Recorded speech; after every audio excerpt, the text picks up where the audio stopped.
Aujourd'hui, nous parlons de comment accomplir plus et travailler moins. C'est parti!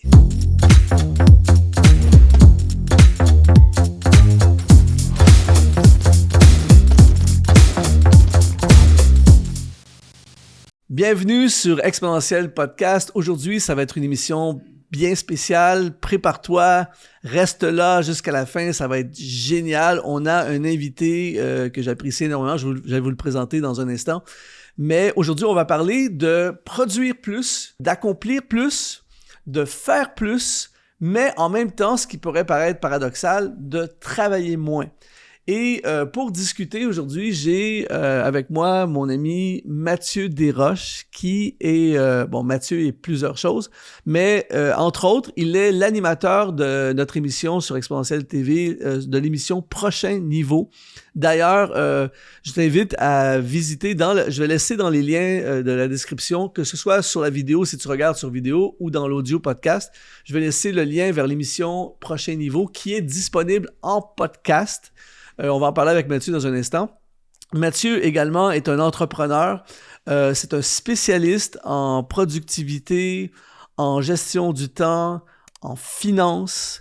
Et également, c'est extraordinaire, il est un leader spirituel également. Il est impliqué dans le ministère pastoral. Il va nous en parler également tout à l'heure. Alors Mathieu, merci d'être avec nous sur Exponentiel Podcast. Bienvenue aujourd'hui. Un plaisir d'être là.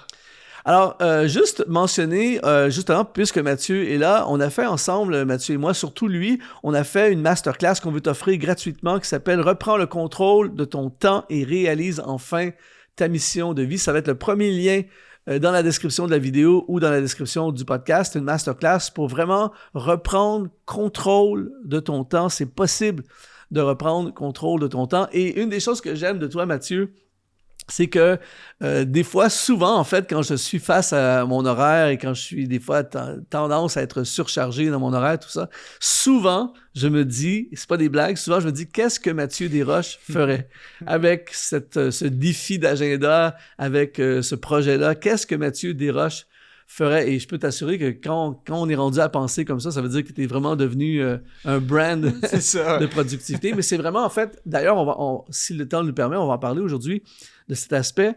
Tu es un spécialiste de tout ce qui a trait à la productivité, la gestion du temps, tout ça. Et des fois, tu connais certainement cette expression, le cordonnier mal chaussé. Ouais. Mais de ce que je sais de toi, parce qu'on collabore ensemble aussi, je sais que tu es extrêmement bien organisé, tout ça. Mais on écoute tes émissions, Prochain Niveau, on découvre tes formations, tout ce que tu fais.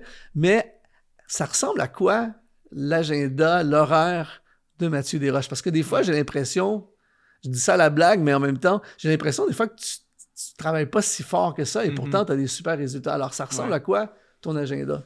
Ouais, ben écoute, mon agenda, mon emploi du temps évolue évidemment selon les saisons et ça, c'est comme ça pour tout le monde. Je te dirais en date d'aujourd'hui, tu parlais de cordonnier mal chaussé, je dirais que présentement, en date où on enregistre ce podcast, je suis moi-même mis à l'épreuve là, depuis le début de l'année, depuis quelques mois, parce que j'ai vraiment des nouvelles responsabilités qui se sont ajoutées à ma charge de travail qui était déjà énorme, entre autres l'émission Prochain Niveau qu'on a lancée en début d'année. Que ça, pour moi, c'est comme une deuxième émission à produire avec des vidéos chaque semaine, donc ça s'ajoute déjà à ce que je faisais. Et comme tu as mentionné aussi un rôle dans une église locale, donc, en ce moment, je dirais que mon horaire est un petit peu plus segmenté parce que je suis moins focalisé sur un seul domaine, une seule sphère de vie. Il y a eu, en fait, lors des dernières années, mon emploi du temps était à 100% dédié à mon entreprise dans le domaine de la productivité. Alors moi, dans ce domaine-là, je fais des coachings, des formations, tout ça. Donc, mon horaire à l'époque, c'était le vendredi, moi, c'était ma journée podcast. Donc, 6 heures le vendredi, pendant 6 heures, c'était enregistré tous les épisodes, tout ça. Après ça, j'avais parfois des conférences à certains moments de la semaine, des coachings avec des gens, créer du contenu, gérer l'aspect administratif aussi d'une entreprise. Là, maintenant, cette année, je dirais que c'est plus difficile, c'est plus divisé aussi. Je vais avoir des journées que je dois dédier, évidemment, au ministère, donc dans une église locale. Alors, tu sais, parfois, quand je prêche, évidemment, ça vient changer mon emploi du temps, là. Donc, Absolument. Pour moi, par expérience, je suis un jeune prédicateur quand même, comparativement à toi. En date d'aujourd'hui, j'estime que ça me prend au moins 5 jours de préparation lorsque je prêche. Wow. Ça veut dire que si on m'invite à prêcher, disons, nous, c'est les jeunes adultes, donc c'est les vendredis soirs. Si on m'invite à prêcher le vendredi soir, ça veut dire que mes 5 jours avant, ça va être de l'étude, de la préparation. OK, parce que tu vas préparer ton message les 5 jours avant.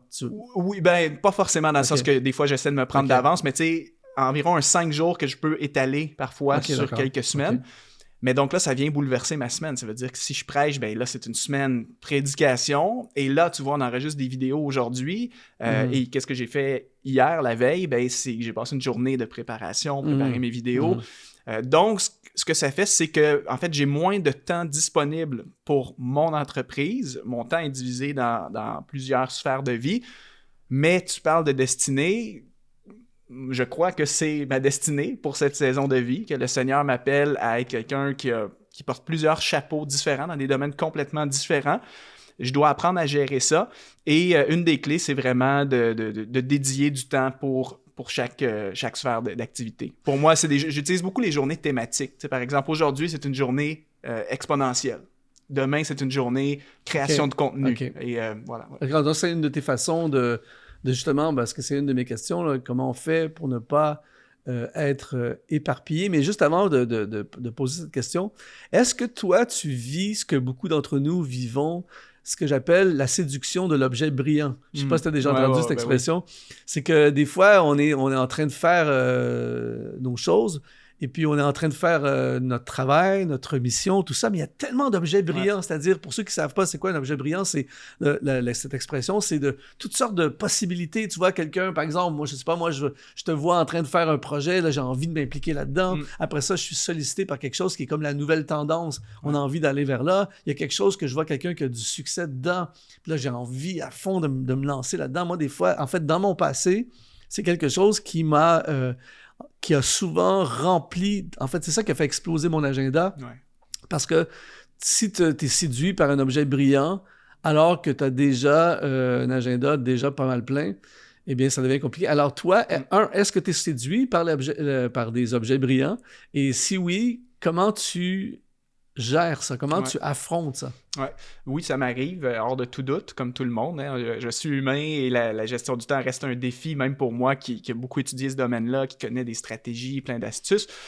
Ça m'est arrivé, d'ailleurs, en début d'année, mais parenthèse que je tiens à dire ici, c'est quand on parle de l'objet brillant, il y a une distinction entre vraiment une bonne opportunité et ce qu'on pourrait appeler peut-être une distraction.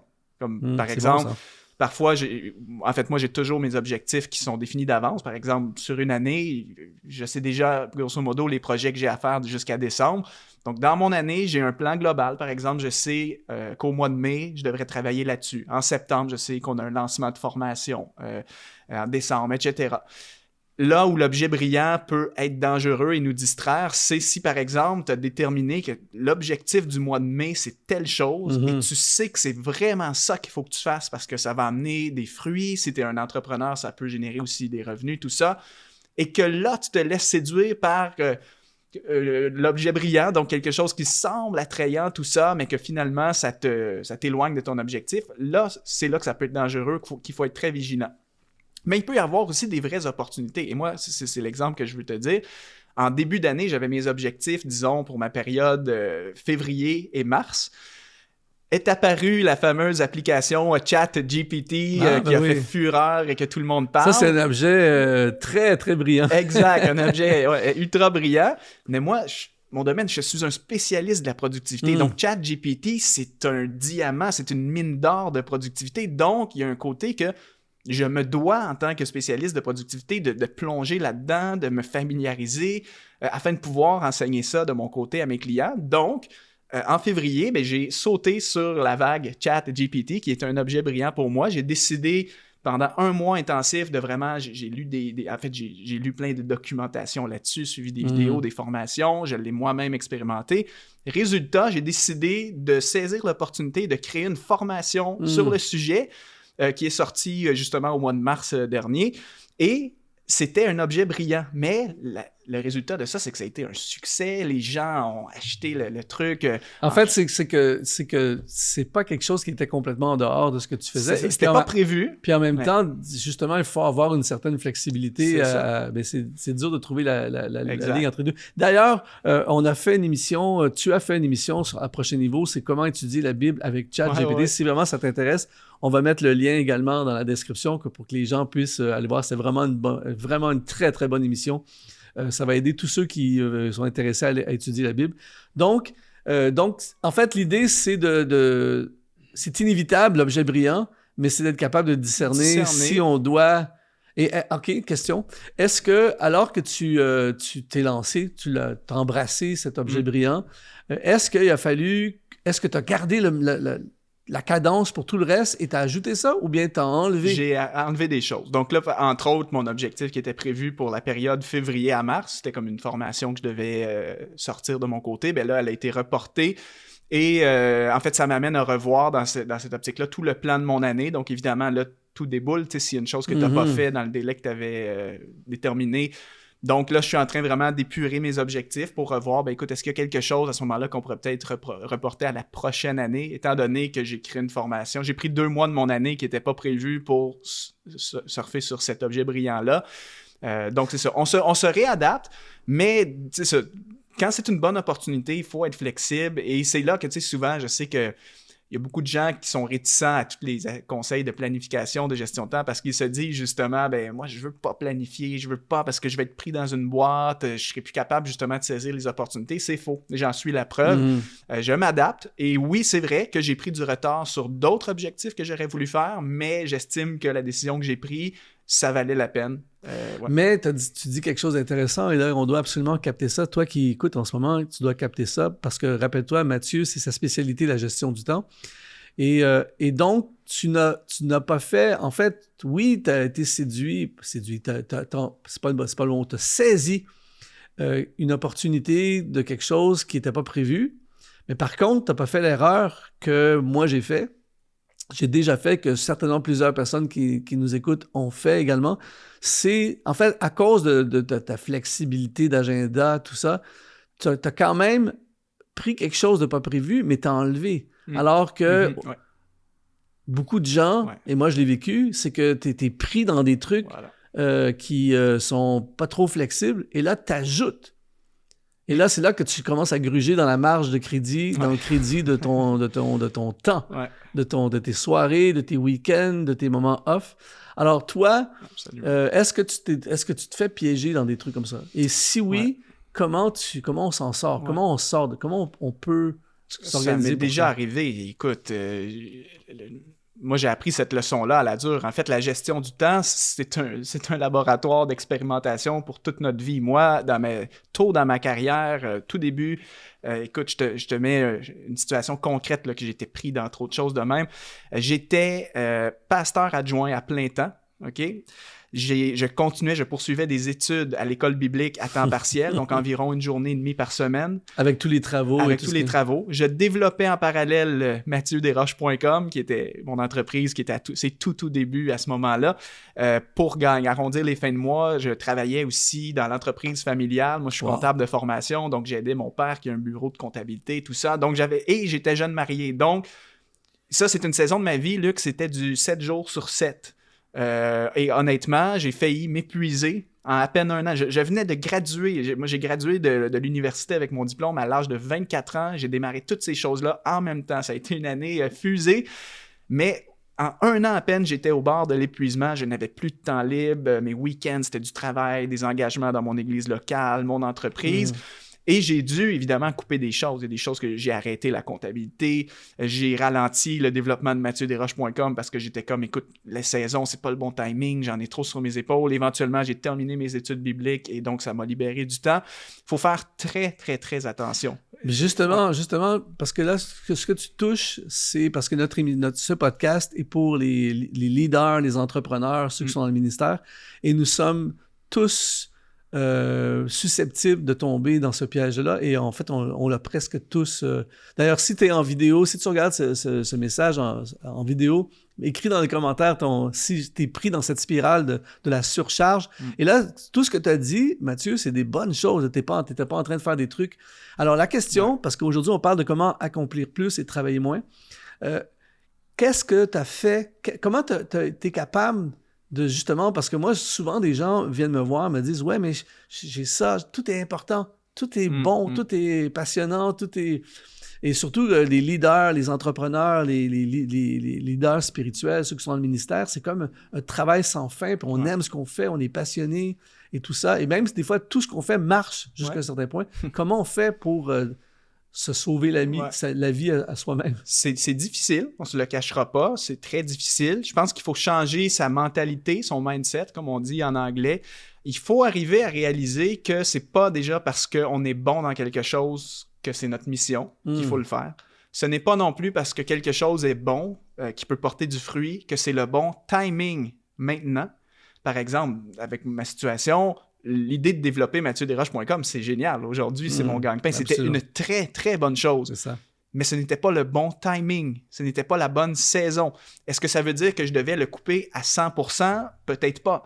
Je pouvais continuer de prendre quelques petits clients par-ci, par-là, occuper peut-être un 10-20% de ma semaine, mais de là, essayer de pousser le truc et de m'y investir trop, ce n'était pas possible. Donc, il faut vraiment arriver à prendre un peu de recul, réévaluer constamment à la lumière de ce que le Seigneur nous met à cœur, quelle est ma mission en ce moment pour cette saison. Et il faut vraiment visualiser notre vie par saison. Pour cette saison, qu'est-ce qui est ma mission? Qu'est-ce qui est ma priorité? Est-ce qu'il y a des choses que je devrais reporter à plus tard, mettre en attente, déléguer à quelqu'un d'autre? Ou est-ce qu'il y a des choses que je devrais peut-être juste lâcher prise? Parce que même si je serais bon pour le faire, même si j'aurais envie de le faire, je ne peux pas le faire parce que j'ai pas l'énergie, j'ai pas le temps et ça va être la goutte qui va faire déborder le vase. Ça va être trop sur mon horaire. C'est comme au Canada, on a la saison du ski. On a la saison du ski nautique. Le ski nautique, c'est l'été. Le ski de glisse, c'est l'hiver. Il y a des sports, il y a des trucs qu'on fait selon la saison. Et donc, il faut être capable de déterminer je suis dans quelle saison en ce moment. Et donc, ça, c'est un point important. Si tu pouvais nous donner beaucoup de gens aiment ce qu'on appelle des hacks, tu sais, des façons d'accélérer ou de pouvoir faire... Comment est-ce possible? Là, on a donné un titre « Comment accomplir plus et travailler moins ». Évidemment, ça donne le goût aux gens d'écouter le podcast et voir c'est quoi. Mais moi, je crois que c'est vraiment possible d'accomplir plus et travailler moins. Et s'il y avait quelques hacks que tu pourrais donner, quelques astuces que tu pourrais donner qui pourraient aider quelqu'un en ce moment qui est dans le ministère, quelqu'un qui est dans l'entrepreneuriat, quelqu'un qui est dans le leadership, qui a vraiment une charge ou beaucoup de choses dans son horaire et qui des fois est essoufflé, quelles seraient quelques astuces qui pourraient nous aider à en faire plus? Parce que c'est génial d'être... En fait, c'est ce que le Seigneur nous appelle, à être productif, mais en même temps, travailler moins. C'est ça. Oui, ben écoute, il y a plusieurs, tu m'arrêteras, évidemment, je vais en donner quelques-uns parce qu'on pourrait en parler longtemps. Numéro 1, apprendre à bien gérer son énergie, c'est absolument essentiel. Tu as certainement déjà été confronté à cette situation-là. Par exemple, toi, là, que tu es un créateur de contenu, tu écris beaucoup d'emails, des livres, des articles. Si tu essaies d'écrire le même article, disons un article de 1000 mots, je sais que toi, on se connaît bien. L'après-midi, tu es moins productif. Si tu essaies d'écrire ton article l'après-midi, probablement que ça va te prendre 2-3 heures parce que tu as moins d'énergie, tu es moins créatif, tu es moins dans le flow de productivité. Alors que toi, je sais que tu es un lève-tôt. Si tu écris le même article, on parle de la même tâche, faite, disons, à 6 heures du matin, 7 heures le matin quand tu es frais et dispo, peut-être qu'en 45 minutes, c'est réglé. Donc, d'apprendre, déjà avoir une bonne hygiène de vie en tant que leader, de faire de l'activité physique, bien manger, bien dormir, déjà pour avoir toujours le plus d'énergie possible dans le réservoir. Et deuxièmement, d'apprendre à exploiter mon énergie selon les bons moments. Moi, si c'est le matin, la même tâche, je vais la faire 2 fois plus vite lorsque je la fais au bon moment. Donc, apprendre à gérer ce qu'on appelle le timing de mes journées. Ça, c'est un petit hack rapide. On pourra en parler plus, mais j'y vais rapidement. T'en parles de toute façon de ces trucs-là dans l'émission Prochain Niveau. Oui, exactement. L'autre chose, c'est de se concentrer. Tout le monde connaît la fameuse loi 80-20. Là, en fait, il y a 20% de tes tâches, de tes activités qui produisent 80% de tes résultats. En tant que leader, c'est important de se concentrer sur le 20% des activités les plus bénéfiques, les plus fructueuses. Parce que bien souvent, ce qui remplit notre agenda et nous donne le sentiment d'en avoir trop, d'être débordé, tu remarqueras, c'est les micro-tâches, les petites tâches de soutien, le email, le téléphone qu'il faut que tu retournes, l'appel téléphonique que tu dois retourner, tâches administratives, paperasse, toutes ces choses-là. Et bien souvent, on peut être très occupé dans nos journées. On peut passer notre journée à faire 1001 choses. On a l'impression d'accomplir quelque chose, d'être productif, alors qu'en réalité, ces choses-là n'amènent très peu de résultats. Ouais, c'est seulement des tâches de maintenance, d'administration. Mais en tant que leader, étant donné que c'est le public cible de ce podcast, il faut apprendre à se focaliser sur les tâches à haute valeur ajoutée. Donc, autrement dit, si j'ai 10 heures de travail disponibles dans ma semaine, en dehors de mes rendez-vous, mes réunions, rencontres pastorales, toutes ces choses-là, ou peu importe, ben, je veux essayer de consacrer un maximum de temps dans les tâches à haute valeur ajoutée. Donc, est-ce que je pourrais consacrer 8 heures, par exemple, à étudier la Bible, créer du contenu, rencontrer des clients, bref, ce qui amène vraiment du résultat. Et 2 heures, je vais essayer vraiment de condenser en seulement 2 heures les autres petites tâches comme les courriels et tout. Et la puissance de ce principe-là, c'est aussi un principe de productivité qui s'appelle la loi de Parkinson. C'est un principe, il y a des études scientifiques qui ont été faites. Là. En fait, c'est un principe qui dit que une tâche va toujours prendre toute la durée qu'on est prêt à lui accorder. Ça veut dire que si tu abordes ta journée aujourd'hui, puis que tu te dis dans ta tête, bon, ben c'est génial, écoute, j'ai 8 heures dans ma journée pour écrire mon article de blog. Qu'est-ce qui va arriver? Tu vas prendre ça relax, j'ai 8 heures, j'ai le temps, je vais répondre à mes mails, répondre au téléphone et tout ça. Alors que si, pour la même tâche, tu te dis, j'ai juste 1 heure, parce que c'est tout ce que j'ai 1 heure, mais tu vas trouver les ressources en toi-même et tu vas finir cette tâche-là en 1 heure. Et c'est pas moi qui ai inventé ça, c'est vraiment des études scientifiques qui ont été faites, qui montrent ce principe-là en action. Alors, moi, j'appelle ça le principe de la personne qui part en vacances. Ouais, c'est-à-dire que si tu sais que tu es le vendredi puis que tu pars en vacances pour 2 semaines, bien, tout à coup, il y a une accélération. Tu as des tâches que tout à coup, tu trouves le moyen de les faire. Et même, ça déborde même au niveau de la motivation. Ouais. Les gens qui n'aiment pas leur emploi, tout à coup, le jour avant leurs vacances, ça leur dérange pas de parler aux clients désagréables et tout ça. Donc, c'est des hacks incroyables, ça, Mathieu. Question. Ouais. Qu'est-ce que tu trouves le plus difficile? Qu'est-ce que je trouve le plus difficile? Wow. En termes de gestion de mon horaire, tu te lèves le lundi matin, tu as ton agenda, tu as ton programme, tu as 1000 choses à faire, 2 choses à faire, peu importe. Qu'est-ce qui vient te chercher le plus? Qu'est-ce qui t'écrase le plus? Qu'est-ce qui te défie le plus? Qu'est-ce que tu trouves? Ça c'est difficile. Je dirais quand j'ai beaucoup d'engagement prévu à mon horaire. Par exemple, moi, la nature de mon métier, là où j'ajoute vraiment de la valeur, c'est de créer du contenu. Mais évidemment, comme n'importe qui, comme j'ai mentionné tout à l'heure, j'ai plein de responsabilités. Donc, il va y avoir des semaines que j'ai des rendez-vous pastoraux à faire, d'autres semaines que j'ai des rendez-vous personnels, rendez-vous chez le coiffeur, chez le dentiste, ou peu importe, là, ou rencontrer un client. Parfois, j'ai des entreprises qui m'appellent, ils ont besoin d'un rendez-vous pour ils ont des questions avant de m'embaucher comme formateur, comme conférencier. Et là, des fois, moi, ça me décourage quand j'arrive le lundi, que je regarde ma semaine et que là, je suis comme, ouf, j'ai plusieurs rendez-vous et je vais avoir peu de temps que je vais pouvoir être vraiment concentré. Parce que moi, dans mon style de travail, je pense que je suis de nature un peu plus introvertie et je fonctionne bien en solitaire. Moi, je suis le gars, tu sais, souvent, il y a tout le temps 2 profils. Il y a la personne qui est productive dans un bureau à air ouverte ou dans un café avec plein de gens autour, et il y a des gens qui sont plus productifs dans une bibliothèque. On est pareil là-dessus. Moi, j'ai besoin d'être seul, et mes meilleures semaines, Luc, c'est quand j'arrive et que je suis comme, wow, j'ai peu d'engagement, peu de rendez-vous. On est pareil. Et là, j'ai du temps pour créer. Et là, ça, je suis heureux. En fait, toi, l'horaire du président américain, ça te tuerait. C'est-à-dire que tous les 20 minutes, de midi à midi 15, de midi 15 à mmidi 30, de midi 30 à 1 heure, tout ça. Et j'ai connu ça dans ma vie. J'ai eu des différents postes de gestion. Mais ça, Mathieu, il faut que ça parle peut-être à quelqu'un en ce moment. C'est que, en fait, maintenant que tu sais ça, ça veut dire que tu ne pourrais pas avoir une carrière, un ministère, un business qui impliquerait trop de personnes. C'est que ça. Et des fois, il y a des gens en ce moment, peut-être, qui nous écoutent, qui sont profondément pas bien. Ils se demandent pourquoi. Peut-être que tu travailles, je dis n'importe quoi. Toi, tu travailles, par exemple, dans la gestion du temps et la productivité, et le ministère même. Moi, je suis énormément impliqué dans le ministère, et pourtant, je comprends pas. Je suis à fond pour mon ministère ou pour la productivité, gestion du temps, former, peu importe. Mais comment se fait-il que j'ai la boule au ventre le lundi et que je suis pas bien tout le temps? Il y a des gens peut-être qui vivent ça. C'est peut-être justement parce que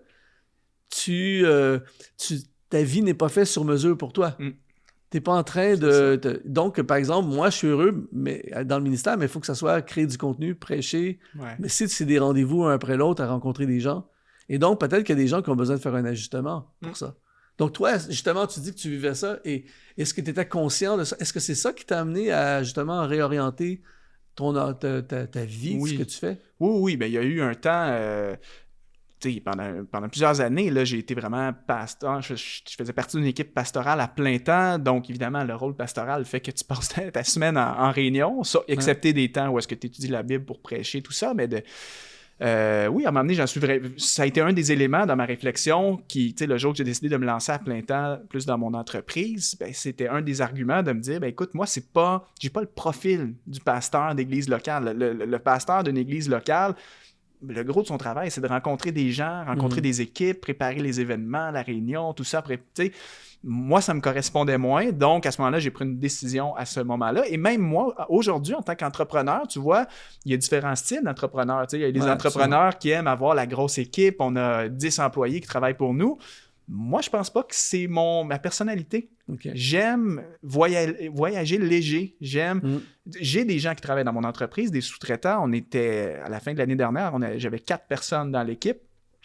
Mais, tu vois, pour moi, c'est quelque chose, ça me demande l'énergie, là. Coordonner ces personnes-là, donner des directives, déléguer, encadrer et corriger parfois lorsque c'est pas fait selon les exigences. Et je me rends compte des fois que mais je suis bien en solo. Une petite entreprise, peut-être avoir un adjoint, un bras droit qui est autonome, qui sait ce qu'il a à faire, mais je veux pas avoir à gérer une équipe de 10 personnes parce que là, tu perds le contrôle un petit peu. Et ça, c'est un exemple d'objet brillant.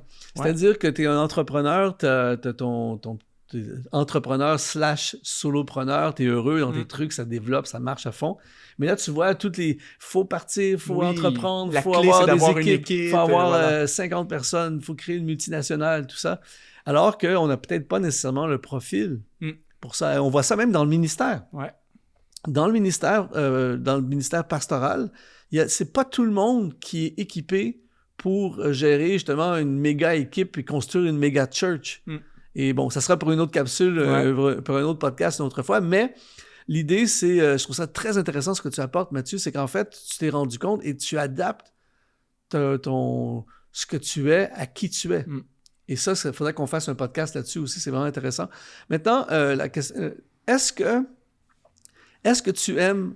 Bon, là, il y a des périodes de pointe comme en ce moment où c'est plus intense, mais globalement, en tant que spécialiste de la gestion du temps et de la productivité, est-ce que tu aimes ton horaire? Est-ce que tu es fier de ton horaire? Oui, absolument.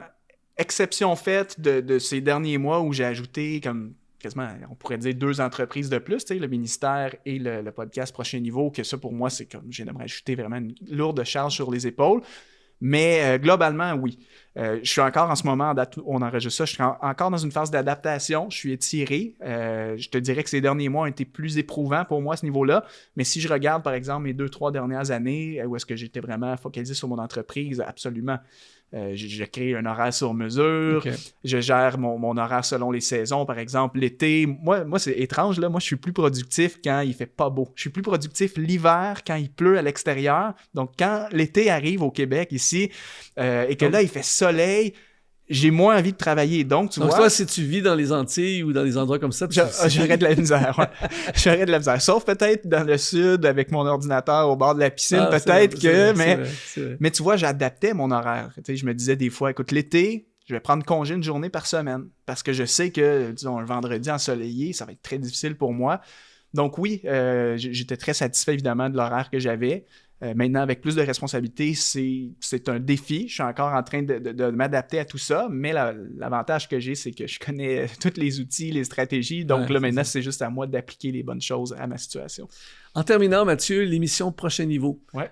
J'ai beaucoup de commentaires de gens qui apprécient énormément. Si tu ne connais pas l'émission Prochain Niveau sur notre chaîne exponentielle TV sur YouTube, tu peux avoir accès à l'émission Prochain Niveau. On va mettre les liens et aussi en audio podcast, on peut avoir l'émission Prochain Niveau. De quoi tu nous parles dans cette émission? C'est quoi ton cœur pour les mois à venir sur cette émission Prochain Niveau? Ben, le but, Prochain Niveau, le terme, c'est vraiment cette notion de passer au niveau supérieur, d'être en croissance, d'aller plus loin, de devenir tout ce qu'on est appelé à être. Donc, vraiment dans la lignée, évidemment, de la plateforme exponentielle et ce que tu fais sur la chaîne. Moi, j'apporte ma saveur à moi. Évidemment, c'est sûr qu'on parle de productivité, qui est mon domaine d'expertise, mais la grosse différence, c'est que tout est fait avec une perspective biblique chrétienne. Donc, je dirais que Prochain Niveau, c'est ma partie que je ne peux pas nécessairement apporter sur ma propre plateforme qui s'adresse vraiment à un public général, pas forcément chrétien. Donc, je mélange pas les choses de la foi avec mes affaires. Donc, ici, moi, je sors tout. Donc, c'est vraiment un mix trucs de productivité, trucs de gestion financière, trucs de réussite, de croissance spirituelle, prédication. Et voilà, tout ça dans l'optique de vraiment devenir tout ce que Dieu nous appelle à être et d'aller de niveau en niveau, comme la Bible nous appelle à l'être. Le verset qui dit « marcher de progrès en progrès ». Donc, c'est vraiment la plateforme où tu libères ton contenu, tout ce qui est spirituel, tout ça. Ouais.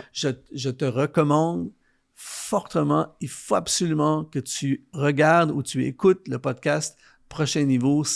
Chaque semaine, c'est de la perle, tu vas grandir. C'est impossible de suivre Prochain Niveau et de pas passer au prochain niveau. Si vraiment on écoute ce que tu enseignes, tout ça. Alors, écoute, merci beaucoup, Mathieu. Écoute, on pourrait parler pendant d'autres heures, mais on va enregistrer un autre podcast. Après celui-ci, on va en faire un autre. Alors, vous pourrez regarder ou écouter le prochain podcast avec Mathieu Desroches. Alors, merci beaucoup, Mathieu, de nous avoir partagé tes perles. Et comment accomplir plus et travailler moins, c'est quelque chose qui est possible de construire une vie sur mesure pour nous-mêmes, sur exactement ce que Dieu a pour nous. Alors, si ça t'a parlé, et si tu apprécies le contenu de Mathieu, on a une masterclass gratuite. Je vais mettre le lien, c'est le premier lien qui sera dans la description du vidéo ou de l'audio podcast. C'est reprendre le contrôle de ton temps et réalise enfin ta mission de vie. On va laisser le lien également pour l'émission Prochain Niveau. Alors, merci d'avoir été là aujourd'hui et merci beaucoup Mathieu Desroches d'être avec nous. On est vraiment heureux de t'avoir dans l'équipe avec nous et on est heureux que tu sois le pilote de l'émission Prochain Niveau. Alors, que Dieu vous bénisse, chaque personne, et surtout, sois exponentialisé.